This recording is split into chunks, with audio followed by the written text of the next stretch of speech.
Hello and welcome to Tax Pearls by Siyanchal Kapoor. Today, I, with my article assistant Tanishq, will be taking up the discussion on most anticipated event of the year, Budget 2025. Certainly, ma'am. I'm so excited to talk about the budget. Can you give me a two-liner about it? Yes, certainly. I would say this budget is a middle class oriented budget where people are super excited with the bumper tax rebate that they have got of 12 lakh rupees, which was not even expected. For salaried person, it's even 12 lakh 75,000. But apart from that, the government in this budget has tried to pop in money in the circulation. So it is giving more rebates, more deductions and exemptions, which will lead to more money, reduction in tax limits, etc. So overall, considering the economy, a Viksit Bharat vision budget. Definitely. So, is there any changes in the GST as well? या there are many वैसे तो मैं कहूंगी तनिष्क कि GST में हर महीने ही budget होता है whenever there is any council meeting but उसमें कुछ चेंजेस एक्सपेक्टेड होते हैं हमारे एक्ट में सो वो बजट के थ्रू इम्प्लीमेंट किए जाते हैं. अब मैं अगर सबसे पहले बात करूं तो सफारी रिट्रीट की जजमेंट को नलीफाई करने का इफेक्ट देते हुए गवर्नमेंट ने सेक्शन 17 सबसेक्शन डी में चेंज कर दिया है. वो पूरी जजमेंट बेस्ड थी वर्ड्स प्लांट और मशीनरी को लेकर और वहां पे गवर्नमेंट ने प्लांट एंड मशीनरी डाल दिया है. सो जजमेंट के बाद भी एक बहुत लिटिगेटिव इशू था कि टैक्स पेयर को इसका क्रेडिट मिलेगा कि नहीं. इसका मतलब इमूवेबल प्रॉपर्टी पर जो गुड्स और सर्विसेज यूज होते हैं उसका आईटीसी मिलेगा या नहीं. सो वहां पे क्वेश्चन आ गया, अगर वो प्लांट है, फंक्शनैलिटी टेस्ट मीट आउट करती है तो टैक्स पेयर ले पाएगा. टैक्स पेयर कहेगा मैं तो मीट आउट करता हूँ और जो डिपार्टमेंट है वो क्वेश्चन रेज करता है कि no functionality test might or might not have been met. But now the government has put end to all the litigations in their favor only by stating कि नहीं भाई हम तो क्रेडिट नहीं देने वाले हैं, ये एक ड्राफ्टिंग एरर रह गया था which we have now corrected और right from July 2017 it has to be read as plant and machinery.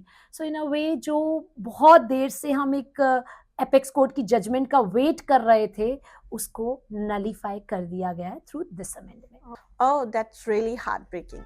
I also heard about the track and trace mechanism. Can you put some light on it? Tanishq, government has introduced section 148A for track and trace mechanism. ये already 55th council meeting में government propose कर चुकी थी. इसमें government जो goods which are more prone to the tax evasion उन goods और class of people को कवर करेगी और उन्हें एक यूनिक आइडेंटिफिकेशन मार्किंग देनी होगी अपने प्रोडक्ट पे या उसकी पैकेजिंग पे. सो ये ट्रैक एंड ट्रेस मैकेनिज्म से कोई डिजिटल सिंबल, डिजिटल साइन, कोई डिजिटल मार्किंग उस प्रोडक्ट पे दे दी जाएगी जिसे स्टोरेज के टाइम पे, मूवमेंट के टाइम पे गवर्नमेंट ट्रेस कर पाएगी. So जहां जहां वो goods गए हैं, so it might be like some barcode or something which will be placed on it. So government ने unique identification marking का पूरा definition भी दिया है. It is digitally some symbol or some stamp that will be placed on it जो temper नहीं की जा सकती, जो removable नहीं है. So most likely it is expected to come on the goods like tobacco, pan masala, some high valued items, some minerals like the metals like copper and zinc. So government basically wants to curb evasion in this sector. और यही नहीं, इसका compliance भी government ने ensure किया है. कि अगर आप 148A को फुलफिल नहीं करोगे तो जो टैक्स पेयर है उसे पेनल्टी पे करनी पड़ेगी which is minimum 1 lakh rupees and which will be going up to 10% of the tax. So it is 10% of the tax or 1 lakh, whichever is higher. So government is going to implement this in future. Let's see the rules to come and how the government implements the same. There are a lot of changes. And what about the credit note? Credit note. देखो GST ना एक ऐसा law रहा है तनिष्क जिसमें कि एक की रिस्पॉन्सिबिलिटी कहीं ना कहीं लगता है दूसरे के शोल्डर पे है. सो अगर मैं सप्लायर की बात करूं, इस बार सप्लायर को कह दिया गया है कि भाई आपका टैक्स जो क्रेडिट नोट से कम होता था, से 100 रुपीज का टैक्स था, 20 का क्रेडिट नोट दे दिया, तो जो 20 का रिडक्शन दिया है आपको आपकी टैक्स लायबिलिटी में वो आपको तभी मिलेगा अगर सामने वाला परचेजर अपना आईटीसी रिवर्स कर देगा. Okay. सो सप्लायर तुम्हें ये कंप्लायंस इंश्योर करना है कि सामने वाला अपना आईटीसी रिवर्स कर रहा है जो उसने लिया है, ओनली देन टैक्स पेयर की लायबिलिटी जो है वो कम होगी। वैसे तो जब टैक्स पेयर अपनी जीएसटीआर 1 भरता है तो उसमें क्रेडिट नोट दिखाता है, सामने वाले के 2B में रिफ्लेक्ट कर जाता है, और वहां से जब ऑटो पॉपुलेट होता है उसके 3B में तो वो नेट वैल्यू ही आती है after the credit notes. But again जैसे अब आईएमएस आ रहा है तो अगर उसमें क्रेडिट नोट सामने वाले ने रिजेक्ट कर दिया सो टैक्स पेयर जो सप्लायर है उसकी लायबिलिटी भी रिड्यूस नहीं होगी। Tanishq, I want to add one more thing, you know इसके ऊपर डिस्प्यूट्स ऑलरेडी चल रहे थे, क्योंकि जब हम केस कराने जाते थे ना तो ऑफिसर पूछता था कि भाई आप अपनी लायबिलिटी रिड्यूस कर रहे हो क्रेडिट नोट से, तो सामने वाले ने उसको रिवर्स किया या नहीं, उसने कहीं 100 रुपीज का क्रेडिट तो नहीं ले रखा। So we used to say the law does not cast responsibility on the supplier shoulder, but now I can't say that because now it is the responsibility of the supplier to ensure कि सामने वाले purchaser ने भी अपने ITC को 20 rupees से reduce किया हो। So do you think it is a good thing for the lawyer or not? I don't know about the suppliers, but I'm talking about the lawyers. I would say this is an extra compliance burden on the shoulder of the suppliers. So it will again become a little issue of litigation. It can become. Definitely. And ma'am, what about the appeal? I heard you talking about something like 25%, 10%. Can you मतलब tell बातें me? सुनती रहती है। हाँ, change तो है उसमें। अब मैं ये नहीं कहूंगी ये गुड है या बैड है, क्योंकि कुछ के लिए अच्छा है, कुछ के लिए अच्छा नहीं है। वो क्यों? पहले अगर कोई ऑर्डर आता था और उसमें टैक्स, इंटरेस्ट और पेनल्टी होती थी तो हम कहते थे सिर्फ टैक्स का 10% पे करना है, वो आज भी सेम है। So the condition remains same for situation number 1। ठीक है, आप जब उसके लिए अपील करने जाओगे तो आपको सिर्फ टैक्स का 10% ही प्री डिपॉजिट करना है एपेलेट अथॉरिटी के पास, फर्स्ट एपेलेट अथॉरिटी के पास। और सेकंड केस में लेती हूँ कि आपको एक ऑर्डर आता है जिसमें टैक्स नहीं है, सिर्फ पेनल्टी है।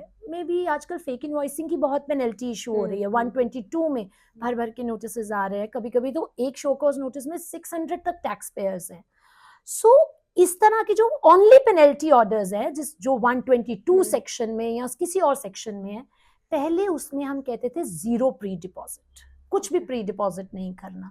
But now to avoid the frivolous penalty appeals, government ने उस पे भी 10% का प्री डिपॉजिट लगा दिया है। सो कंडीशन नंबर 2 में जहां सिर्फ पेनल्टी ऑर्डर्स है, नो टैक्स नो इंटरेस्ट, 10% हमें वहां भी डिपॉजिट कराना पड़ेगा जो पहले 0% था। थर्ड सिचुएशन जो तुमने 25% सुना था, पहले जो ऑर्डर्स आते थे डिटेंशन ऑर्डर्स, रास्ते में चलते व्हीकल को रोक लिया, जिसको हम कहते हैं सेक्शन 129 सब सेक्शन 3 के ऑर्डर्स जो होते थे, उसमें प्री डिपॉजिट 25% था as per section 107 sub section 6 उसकी प्रोवाइजो के अकॉर्डिंग। बट नाउ वो चाहे 129(3) का ऑर्डर है या नॉर्मल पेनल्टी ऑर्डर है तो उसमें भी 10% डिपॉजिट कराना है। सो ऐसे ऑर्डर्स के लिए रिडक्शन हुआ है, 25% से अब 10% प्री डिपॉजिट हो गया है। और ये जो 10% प्री डिपॉजिट है पेनल्टी के अगेंस्ट, ये इवन जब हम सेकंड फॉरम ट्रिब्यूनल में जाएंगे तो उसमें भी जो एडिशनल 10% जमा होता है वो अब पेनल्टी ऑर्डर्स पर भी डिपॉजिट होगा।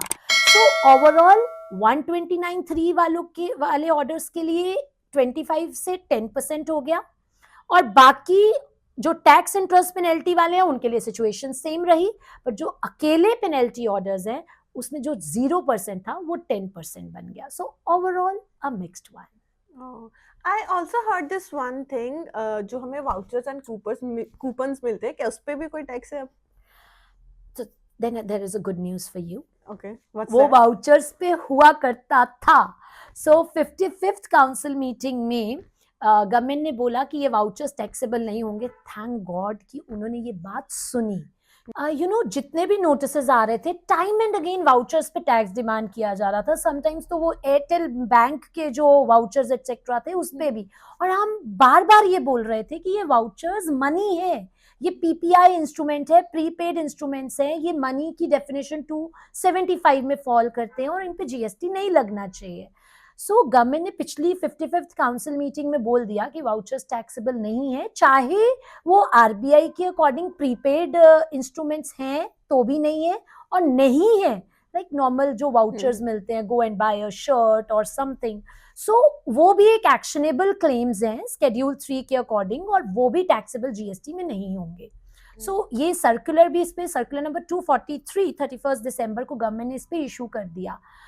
And that was such a good thing because that is only a medium to obtain the goods. That is not the goods itself. हाँ, underlying goods और services उसके taxable रहेंगे. यानी जो शर्ट आपने ली वो taxable है. That is fine.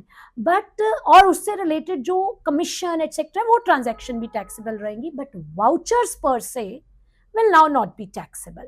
So इसी चीज को consider करते हुए बजट में जो time of supply था वाउचर्स का एज गुड्स और सर्विसेज, यानी section 12 subsection 4 and section 13 subsection 4 वो डिलीट कर दिए गए, क्योंकि अब वाउचर्स ही टैक्सेबल नहीं थे तो उनका टाइम पीरियड क्या करता. सो उन्हें भी डिलीट कर दिया गया. So overall now your vouchers Tanishq are not taxable. That's a really good news. And what about section 38? I heard something about that as well. Section 38 में एक चेंज आया है. वहां वर्ड यूज हुआ था ऑटो जनरेटेड स्टेटमेंट. सो वो word auto generated काट दिया गया है, और उसका एक रीजन है, क्योंकि पहले जो आईटीसी की स्टेटमेंट होती थी, इनपुट टैक्स क्रेडिट की स्टेटमेंट, वो ऑटो जनरेटेड होती थी, यानी 2A 2B अपने आप बनकर आ जाती थी. सो उसमें टैक्स पेयर को, रिसिपिएंट को कुछ नहीं करना था. बट अब क्योंकि गवर्नमेंट IMS इंट्रोड्यूस कर रही है, इनवॉइस मैनेजमेंट जो सर्विसेज हैं IMS इंट्रोड्यूस कर रही है, सो वो ऑटो जनरेटेड नहीं है. टैक्स पेयर को एक एक एंट्री को सिलेक्ट करना है, एक्सेप्ट करना है या रिजेक्ट करना है या मॉडिफाई करना है. So auto generated word suit ही नहीं करता था, क्योंकि now you the recipient has to do some action. So that is why that is a change कि वहां से ऑटो जनरेटेड वर्ड हटा दिया गया है. Okay. तनिष, यू नो, ये जो कुछ चेंजेस किए गए हैं जीएसटी में, इसमें कुछ इनेबलिंग प्रोविजंस हैं जो ऑलरेडी मीटिंग्स में आ चुके हैं. उन्हीं के आगे फर्दर स्टेप्स हैं. अब गवर्नमेंट इन पे रूल्स बनाएगी. सो एक कॉम्प्रिहेंसिव वे में हम इस अमेंडमेंट्स को ले पाएंगे, जैसे ट्रैक एंड ट्रेस मैकेनिज्म पे बनाएगी, या IMS के रिलेटेड सारी चीजें जो है वो पुट इनटू प्रैक्टिस होंगी. So then this will become the comprehensive amendment. So budget is paving the way for the time to come where such things will be taken up. That's good. So Tanishk, I think so these were some of the major GST changes जो इस budget में introduce किए गए. So over to you. So I hope this video is really helpful to you guys जिनको अभी तक budget के बारे में नहीं पता था, उनको ये major changes के बारे में अब पता चल गया है. And if you want to get more information and more such videos, then you can always subscribe us to Tax Pearls by CA Anchal Kapoor. Thank you, everybody. Thank you.